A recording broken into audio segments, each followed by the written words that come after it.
आगे हमारे पास पर्वतों के लाभ। पर्वतों से हमें निम्नलिखित लाभ होते हैं। पर्वतों से सदा नीरा नदियाँ निकलती हैं।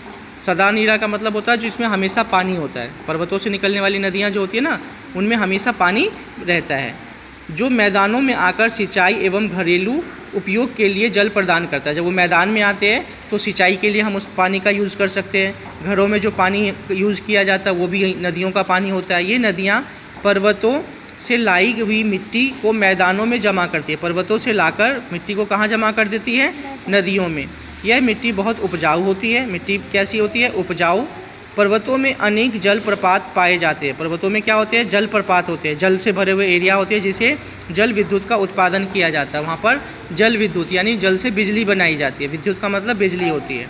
पर्वतों में अनेक लाभदायक वृक्ष पाए जाते हैं। पर्वतीय एरिया में बहुत सारे जो है वृक्ष यानी पेड़ पौधे पाए जाते हैं, जिसमें बहुमूल्य इमारती लकड़ियाँ, इमारत को बनाने के लिए जो लकड़ियाँ यूज़ होती है ना, वो भी यहाँ पर पाई जाती है। पर्वतों में अनेक जड़ी बूटियाँ भी पाई जाती है। ना जड़ी बूटियों के बारे में तो आपने सुना ही होगा कि हम जो पहाड़ी एरियो में मिलते हैं ज़्यादातर। कुछ पर्वत वर्षा में भी सहायक होते हैं। कुछ जो पर्वत होते हैं ना, वो वर्षा करने यानी बारिश करने में हेल्प करते हैं। वर्षा वाहिनी पवनें पर्वतों से टकराकर वर्षा करती है। कुछ वर्षा वाहिनी पवनें होती है, जब वो पर्वत से टकरा जाती है उसके बाद वो बारिश करती है। पर्वत सैलानियों के आकर्षण का केंद्र होते हैं। पर्वत हमेशा क्या होते हैं? जो सैलानी जो घूमने वाले जो लोग आते हैं ना, पर्यटक बोलते हैं उनको, तो वो बहुत सारे लोग जो है पर्वतीय इलाकों में घूमने के लिए जाते हैं। उनको घूमना अच्छा लगता है क्योंकि इनमें प्राकृतिक सौंदर्य होता है। वहाँ की जो सुंदरता होती है ना, वो बहुत ही नेचुरल होती है तथा जलवायु मैदानों की तुलना में कम गर्म होता है। वहाँ का जो जलवायु भी होता है वो क्या होता है? थोड़ा ठंडा होता है, कम गर्म होता है।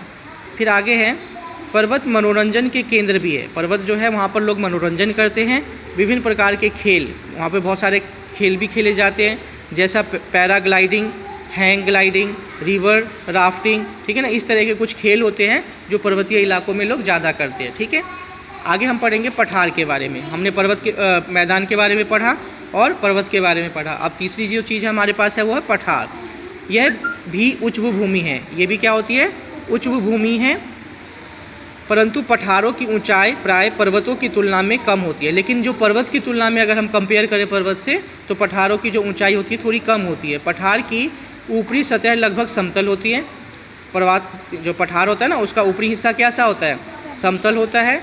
और कुछ पठार कम ऊंचे तथा कुछ कई हज़ार मीटर तक ऊंचे होते हैं। कुछ तो बहुत कम ऊंचे होते हैं, कुछ कई हज़ार मीटर तक भी होते हैं। पर्वतों की तरह पठार भी नए या पुराने हो सकते हैं। जैसे हमने पर्वत के बारे में पढ़ा था ना, कुछ नए होते हैं कुछ पुराने होते हैं, तो उसी तरीके से पठार भी होते हैं। भारत में दक्कन का पठार पुराने पठारों में एक है। भारत में एक दक्कन का पठार है, उसे हम बहुत ही पुराना पठार मानते हैं। अफ्रीका का काफ़ी भाग पठारी है। अफ्रीका में बहुत सारा हिस्सा कैसा है?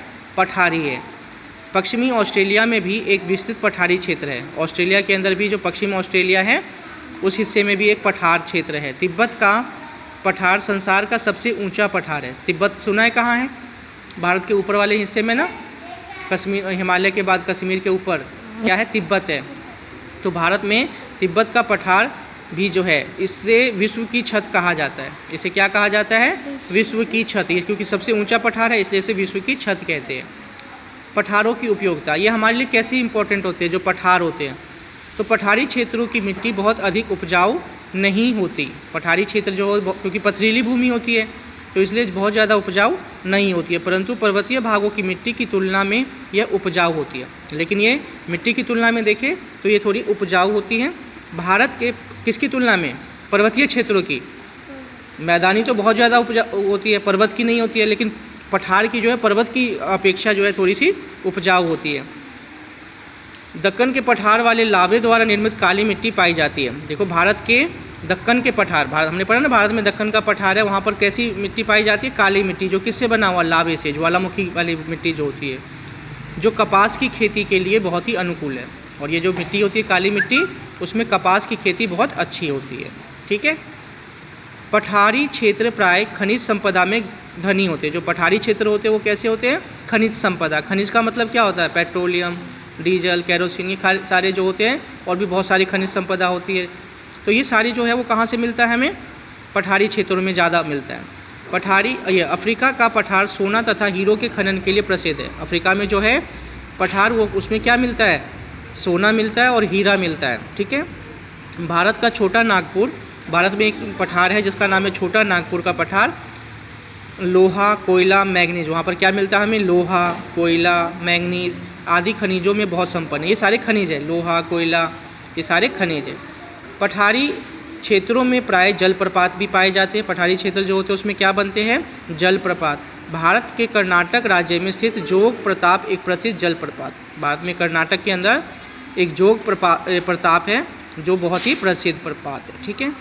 अच्छा, यहाँ पर देखो अब क्या है हमारे पास, पारिभाषिक शब्दावली दिया है। पर्वत, पठार और मैदान का हमने पढ़ ही लिया है। पृथ्वी के सामान्य धरातल से काफ़ी ऊंचे उठे हुए भाग को पर्वत कहते हैं, जो ऊंचा उठा हुआ है बहुत ज़्यादा, और पर्वत का शिखर छोटा तथा आधार चौड़ा होता है। नेक्स्ट है हमारे पास पठार, पृथ्वी के सामान्य धरातल से ऊंचा उठा हुआ भाग जिसकी ऊपरी सतह लगभग समतल होती है। आगे है मैदान, निम्न तथा लगभग समतल भूमि को मैदान कहते हैं। जो निम्न भूमि होती है समतल, उसे हम मैदान कहते हैं। अपभ्रंश घाटी क्या होती है, दो उत्खंडों के बीच, जो दो ऊंचे ऊंचे खंड होते हैं ना, उसके बीच में नीचे धंसे हुए भाग को, उसके बीच का जो नीचा धंसा हुआ भाग है उसे हम क्या कहते हैं, अपभ्रंश, ठीक है, की घाटी कहते हैं। फिर प्राकृतिक आपदाएं, भूकंप हो गया, बाढ़, तूफान आदि, ये सारे प्राकृतिक कारणों से उत्पन्न होते हैं और जनजीवन को प्रभावित करते हैं, इसलिए हम इसे क्या कहते हैं, प्राकृतिक आपदाएं। ठीक है। ये कुछ महत्वपूर्ण तथ्य हैं, ये आपको रीड करना है अच्छी तरीके से, ये लर्न होने चाहिए, ये लर्न होनी चाहिए। कॉपी के अंदर आपको ये पहले करना है, पहले क्या करना है, पारिभाषिक शब्द करने हैं, ये महत्वपूर्ण तथ्य भी लिखोगे, महत्वपूर्ण तथ्य लिखोगे उसके बाद, और उसके बाद आपको एक्सरसाइज करनी है। एक्सरसाइज अब चैप्टर मैंने आपको समझा दिया है, ये जितने भी एक्सरसाइज है आप फिल करोगे। ये आपका फिल इन द ब्लैंक्स है, ये राइट रॉन्ग है, ठीक है, और ये क्या है, सही विकल्प के लिए निशान, ये मिल जाएंगे सारे आपको चैप्टर के अंदर।